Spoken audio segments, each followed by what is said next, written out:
welcome to Busted Speakers. I'm Kush. I'm Alex. And I'm Cam. And today we're going to be discussing, we're going to be playing a game called the Genre Generator game, where I have a genre generator and we'll be talking about what those genres will sound like once we get a random genre from the pile. But before that, I want you guys to leave your requests for discussions in the comments below because it'll help us creating ideas and let us know what you guys want to hear about. So just to make the content better for you guys. So if you can, it'd be a great appreciation from us. And to get on with it, our first genre today is breaks. Breaks? Yep, breaks. Like breakbeat without the break, or without the beat? Yeah, so it's just nothing. Breaks would be just literally 3 minutes of absolute silence. Or is it like breakcore except, I don't know, what it is like breakcore? doesn't go anywhere. This is not a genre. Is breakcore a genre? I don't know. No, breakcore is a genre. It's some weird experimental form of hip hop. Oh, okay. I don't know much about it, but it is a genre. I have no idea what breaks is. I think the problem with the game is that some of the stuff they bring out are really not genres and are just weird sounds that can combine to make something. So I think this is that case. So we go to the next genre? I think so. Or first genre. Garage Tribal. Garage Tribal. It sounds like it's already kind of a thing. Like, I was kind of confused when I saw that, like, UK garage is like a form of like EDM or IDM or just electronic, whatever you want to call it, because because there's already garage rock that has a distinct sound, and then hearing that something modern called garage has nothing to do with that kind of threw me off. So which one would that go with? There's also UK bass, which is something else entirely. I've seen some of Jamie XX's work labelled as this, and I think it's like when UK garage has more house vibes and the bass lines are more prominent. But garage tribal. Well, let's focus on the tribal aspect initially. Tribal, can't it be like ethnic music? So you remember the Flo Morrissey had the one. Was it Flo Morrissey that had the? No, Bonobo had the one song. With the Ethiopian, I think, or Nigerian. Yeah, they were Moroccan, I think, and it maybe be something like that because I remember calling that one an experiment. So maybe it's. I think that song would be if you're thinking about garage in the sense of like UK garage is like EDM music, then that's kind of similar to what we got, I think, in the Bonobo album. Yeah, I mean that was one of my favourites from that album, and I called it an experiment, but obviously these new genre, combinations are all going to start as experiments, so maybe that's going to lay the groundwork for something, because I really did enjoy that track. I just didn't realize why it was, like, why he implemented it. I mean, I was okay with it, I just thought it didn't really make sense to me, but now if Garage Tribal becomes a big genre, then I think we're good with it. I don't know if it will really become more than a niche genre though, because just for you, I think there'll become a level of authenticity argument that this is not really how the music should sound like. Whether that should happen or not, I don't know, but I don't think it'll become a big genre. I think it'll just be a nice genre for me to check out. Cam, any thoughts on Garage Tribal? Nah, pretty much just what Alex said. Sounds like it could be interesting to check out. Might, have, the one release that just comes out of nowhere and surprises us, and this is like essential. But it sounds like it'd just be something to incorporate into existing styles more than anything. Okay, so for our next genre, okay, this is a doozy. No. Sublo, new techno Afrogaze. What the heck is Sublo? Now I will search that up. Did you say Subo? No, Sublo, Sublow. Okay. I will search that up for you. Thank you. Because Subo is like so it looks like Sublow is a type of grime music. Okay. Oh, Sublow. We're thinking Sublow. Okay. So yeah, it looks like it's a type of grime music. So like I'm thinking about like the Wiley album or the Skepta album. You're losing me. Yeah, those albums are pretty grimy and dirty, UK-based hip hop. Yeah. So what is new techno then? I mean, New techno. So I would think the new Papa Roach album, because they're like new metal, also with a bit of techno in some of their newer songs. So like, and didn't Korn have a album in like 2011 that had kind of new metal combined with bro step? Oh god. So that's new techno, and then Afro gaze. I'm at a loss on that one. I have no clue. Is that like shoegaze and African music? Yeah, like shoegaze and Afrobeat, like so My Bloody Valentine and Fela Kuti or something. Okay, not work in any sense. So we're gonna put that's just too much going on at once. So we're gonna put Wiley, Papa Roach, and then My Bloody Valentine, and maybe the African guys from the Bonobo album into one stage and let them go at it.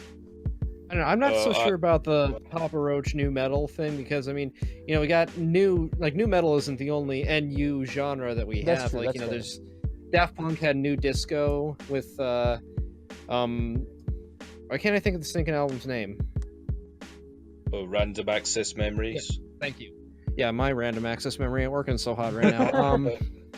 But like so I mean, really, techno is another one of those nebulous genres that nobody. Like, most people hate the name, and it's just like, this isn't techno, this is this kind of EDM or whatever. So techno's more of like I think a categorization. Anything with electronic music is considered techno to older people.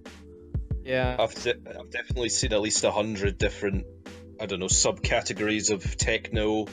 I couldn't name them all now, but yeah, I agree that NU, it can mean a lot of different things, so I don't think we should be bringing the new metal vibe to what is it, new techno. I just felt like when I read that, I just immediately thought of like the newest Papa Roach album that had new metal along with techno beats. So I guess, but you can get new jazz as well. That's true. Yeah. I don't even understand this really. What this does for music. It's a real good genre. It's a real niche genre. How about that? But I don't understand why this new thing has to exist to make a new genre. I mean, what's really different? I have no clue. So here we go. The next one is Chicago Electro. That exists. Yeah, that does exist. Yeah, probably. So I have an uncle who lives in Chicago, and he, for a little while, he was dabbling in house music. So I guess that kind of qualifies. And he lives in Chicago, so I think that qualifies for Chicago Electro. Well, I'm pretty sure people like Frankie Knuckles, who was around in the late 80s, who kind of made the first, what you'd call dance house music.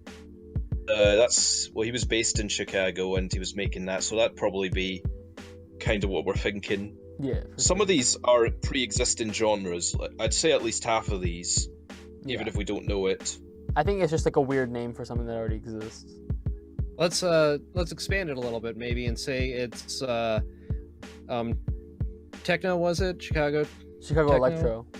Chicago Electro. Let's expand that. Maybe it's like electro inspired by Chicago blues. Oh.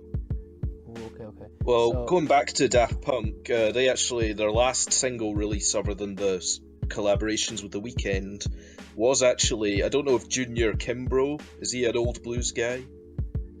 Don't know what song you're talking about. Do you know the name of it? I'll look it up. But Junior Kimbrough, I think he was an old Chicago blues guy, and they did like a weird remix of it. I don't know. It's the sort of thing that I thought looked quite kind of weird. Obviously, there's nothing Chicago about Daft Punk, but they would qualify for the electro part of it. Yeah. Okay. I've never really heard. This one? Well, like, I listen to a lot of Chicago blues, but like I don't really know how that fit with electro, or if they even work together. Here. Okay, I'm posting it. It's I Got a Try You Girl, and I don't even know what it is. I've not listened to it. It just looked weird to me. So the genre's electric blues. Daft Punk have done some sort of edit with it, and no, he's from Missouri. Well, anyway, that was kind of what the closest I could think of what you were thinking there. Well, there you go, Cam. We found electro blues for you. Yay! Electro blues. Oh dear. So okay. Seems like there's a song for any genre if we look hard enough. If you try hard enough, for sure. Now here's one that I have no idea about. 140 jazz. Okay, what's 140? No, it's just a number 140. I feel like I've heard of like that because there are like some genres or some numbers that like represent certain sounds like of record labels and stuff. I can't think of anything specifically because like, you know, you got some people will, well, I don't know, it's kind of like the way some label names are shorthand for the sound of the bands. Like, you know, if you say a K band, then, you know, it's someone who like is on the label that Beat Happening started, so it might have that kind of you know, lo-fi bedroom recording quality to it. And then there's just some other there's genre. Also there's two-step. Is that what you're thinking of? Okay, so here's what it says online. So breakbeat, dubstep, those kind of music have a 140 beat per minute structure. Oh, sure. Right. So thanks. That's like genre tempo for more EDM music. So I think having jazz at 140 beats per minute would be absolutely crazy. That would be something. There are people who do combine. There are people like Thundercat and even Flying Lotus who might be doing this, but this might just be what we think new jazz is. Actually, now that we're talking about this sort of thing, have you guys heard of Sean Lane? No. Vaguely, I think. He was a jazz guitarist who is like one of the fastest guitarists ever. Like, here's a story. Do you know Buckethead? Yeah. Well, Sean Lane, he recorded with all kinds of people before he died, but he did this one thing where he taped himself like playing a bunch of individual notes and editing them all together, so it sounded like, you know, it was just one consistent take to make it sound like he was playing something impossibly fast. And Buckethead thought it was a real recording and did his best to recreate it. So what if we like took jazz guitar work like that and made like, you know, this 140 kind of EDM out of it? It probably exists though. It's a cool idea, but it probably does exist. People have already been doing that shit for years. Whenever I think of jazz drumming, it's always really slow and tasteful. That's very true. So this would be crazy. So kind of have just aggro jazz music, aggressive jazz music. Yeah, but it's never the drum that makes it intense. It's never the drumming. It's always the piano or some sort of horn instrument or trumpet or saxophone or something, from what I've heard anyway. Okay, so this is the last one we're gonna do. Okay. Smooth hip club bluegrass reggae. No. Oh god, this sounds like one of the Train attempts on their last album. It does. No, they definitely had some. They definitely had some bluegrass, and they incorporated EDM elements, and this is just a big no. What is hip club? Hip Club is the new club I'm opening that only the cool people can come into. Yeah, only if you have hips you can come in. If you don't have any hips, then you can't come in. Yeah. I think Shakira will be my bouncer. But yeah. Brain is just still dead trying to get Train out of my head. Bluegrass. I know, yes, me too. Bluegrass, reggae, hip-hop, anything, no. They just shouldn't mix. They never have mixed well. The problem, you know that Play That Song? That's actually starting to chart in the UK, and I'm really sad about that. Oh, really? It's not gotten high yet, but I could see it getting some airplay on main radio stations and gaining some ground. Yeah, so I'm really upset about that. That song is literally just as radio friendly as you can get. Just true. So it'll probably end up in the top 20 in a few weeks. Yeah, once like one radio station picks it up, it's done. It's game over. We lost. Game over. I still don't know if it has yet, but we'll see. But did you see on the on Twitter? Some girl replied. So I put it on Twitter. Our train review is up, and it's a doozy. Some girl replied saying, "You wouldn't if you didn't really like it, then you wouldn't have spent so much time on it." Yeah, I saw that. I mean, that was really instant after it went up, because I was out the day it came up, and I don't know. She commented really quickly on that. It was like maybe an hour or two later, and she's like, "If you liked it, then, or if you didn't like it, then you wouldn't spend so much time." But I mean, the point is, we spend so much time because we want to make sure that you guys know how bad it is.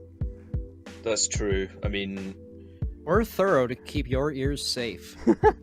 We are. And also, if we're going to have listened to the album, hopefully once for each of us, because we don't want to hear it again, we want to get something out of it, and if a long, funny review is that thin, then we'll live with that. Yeah, it's worth it. It was worth it. One last thought for the genre at hand. Rednecks covering No Woman, No Cry. Yeah, let's just end it there. How about that? Okay. Where's the hip club?